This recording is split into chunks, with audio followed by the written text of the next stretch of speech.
Bienvenue à toutes et à tous à cette nouvelle séance de Découvrir le cinéma. Cette semaine, nous vous proposons de découvrir Années 20, un film de fiction d'Elisabeth Vogler. C'est un film très original, au moins pour deux raisons, la deuxième étant très liée à la première. En fait, le film dure 1 heure et demie et il est tourné en plan séquence. Qu'est-ce que ça veut dire? Ça veut dire que la caméra commence à enregistrer au début et ne s'arrête jamais avant la fin du film. Et c'est exactement ce que nous allons tenter de faire dans cette pastille vidéo d'avant-séance. Alors, je vous propose de me suivre.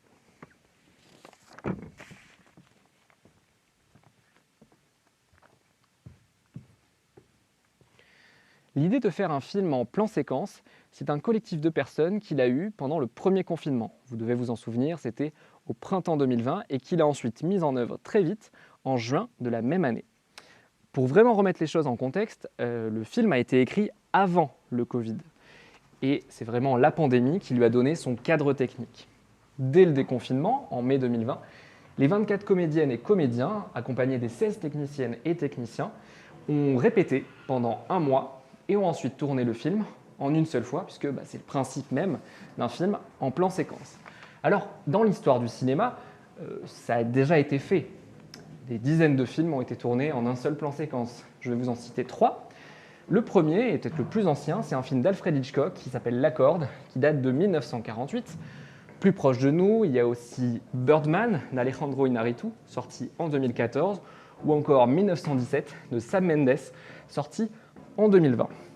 En fait, ces films, ils n'ont pas souvent été, même voire jamais, tournés en un seul plan.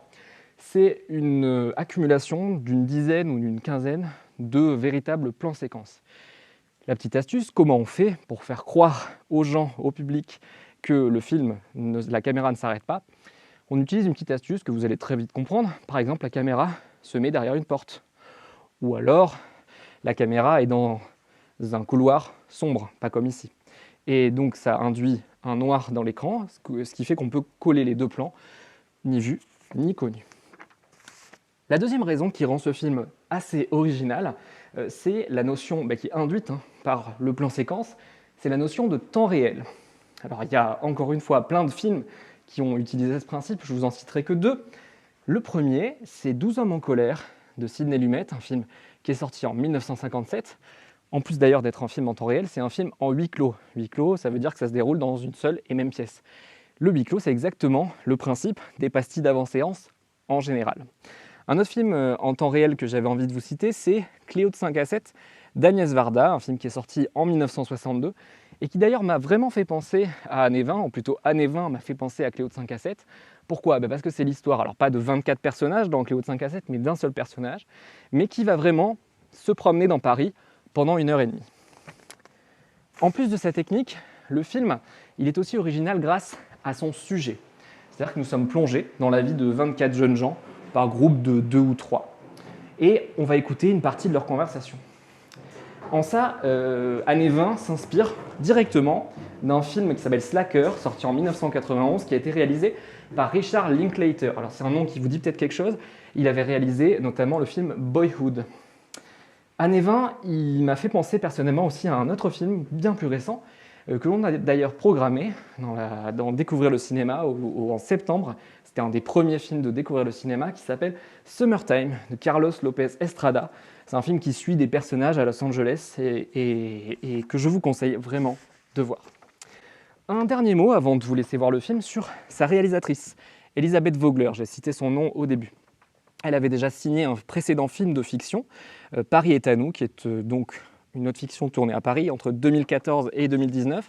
Ça raconte une histoire d'amour, mais c'est vraiment parsemé des événements assez dramatiques qui ont été vécus par les Parisiennes et les Parisiens à la fin des années 2010. Mais donc, qui est vraiment Elisabeth Vogler? En fait, on ne le sait pas. C'est un pseudo qui est emprunté à un personnage du film bien nommé Persona, d'Ingmar Bergman, sorti en 1966. Alors, Elisabeth Vogler pourrait être une femme, induite par son prénom, pourrait être un homme aussi. Et une autre théorie, c'est que ça pourrait être un collectif. Et en fait, ça ne serait pas idiot. Pourquoi? Parce que ces jeunes gens, ils ont une manière de se positionner à l'opposé du dogme du cinéaste-auteur. Vous savez, c'est un concept encore en vigueur aujourd'hui, qui date de la période de la Nouvelle Vague, donc la fin des années 50, début des années 60, des personnes comme Jean-Luc Godard, François Truffaut, etc. Et en fait, qui considéraient que les cinéastes étaient les seuls créateurs de leur œuvre, comme en fait l'auteur l'est d'un roman.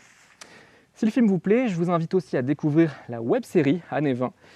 L'équipe du film est allée dans 11 villes présenter le film en avant-première et à chaque fois ils ont tourné un plan séquence qui fait un épisode de la série. C'est sur YouTube, vous trouverez ça assez facilement. Je vous laisse maintenant découvrir Années 20. J'espère qu'il vous plaira. Je vous souhaite une très bonne séance et je vous dis à très bientôt pour une nouvelle découverte de cinéma.